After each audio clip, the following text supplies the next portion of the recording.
السلام علیکم ویورز، میری ویڈیوز پسند آتی ہیں تو چینل کو سبسکرائب کرنا اور ویڈیوز کو لائک کرنا نہ بھولیں۔ Thank you. مجھے سنتے تو بہت سے لوگ ہیں یا رب، لیکن مجھے تیرے سوا سمجھتا کوئی نہیں۔ وہ عطا کرے تو شکر اس کا، وہ نہ دے تو کوئی ملال نہیں۔ میرے رب کے فیصلے کمال ہیں، ان فیصلوں کو زوال نہیں۔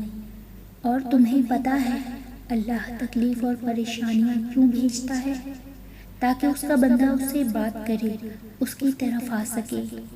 وقت کو پیدا کرنے والے کو وقت دے کر دیکھو، وہ تمہارا وقت بدل دے گا۔ دونوں صورتیں یقین کی ہیں، کوئی اللہ کے لیے سب چھوڑ دیتا ہے اور کوئی اللہ پہ ہی سب چھوڑ دیتا ہے۔ صبر سے گزار کر اللہ تمہارے یقین کا امتحان لیتا ہے۔ وہ تمہیں سزا نہیں دیتا، وہ تو بس اپنے قریب لانے کے لیے آزماتا ہے۔ یقین ایسا ہو کہ سامنے سمندر ہو اور تم کہو کہ نہیں، میرا رب رستے بنائے گا۔ ہمیں پتہ بھی نہیں ہوتا کہ ہمارا رب کس کس مقام پر ہمیں گرنے سے پہلے تھام لیتا ہے۔ جب نصیب لکھنے والا ہمیں 70 ماؤں سے زیادہ پیار کرتا ہے تو ہمارے نصیب خراب کیسے ہو سکتے ہیں؟ جو کرتا ہے اللہ کرتا ہے، اور اللہ جو کرتا ہے بہتر کرتا ہے۔ وہ سب جانتا ہے کس کو کب اور کیا دینا ہے۔ وہ 7 سمندروں کا خالق محبت صرف ایک آنسو سے کرتا ہے۔ ان کے بعد کچھ بھی ناممکن نہیں رہتا۔ اور اگر دوستی رب سے ہو جائے تو لوگوں کے پیچھے بھاگنا نہیں پڑتا۔ ہو سکتا ہے جس چیز کے لیے تم روتے ہو وہ بس تم سے ایک دعا دور ہو۔ جب اللہ کی چاہت کو قبول کر لو گے پھر وہ بھی تمہاری چاہت پہ راضی ہو جائے گا۔ کوئی انسان دکھ اٹھائے بغیر سکھ کی قدر کیسے کر سکتا ہے؟ جب دعا مانگنے کی توفیق ہوگی تو قبولیت بھی اسی کے ساتھ ہوگی۔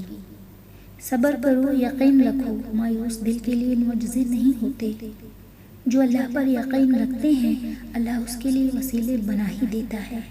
تم بس اللہ پر یقین کیے رکھنا اور انتظار کرتے رہنا، تب تک اس وقت تک تم اللہ کے سامنے بچوں کی طرح ہو، جب تک اللہ تمہارے لیے کوئی معجزہ نہ کر دے۔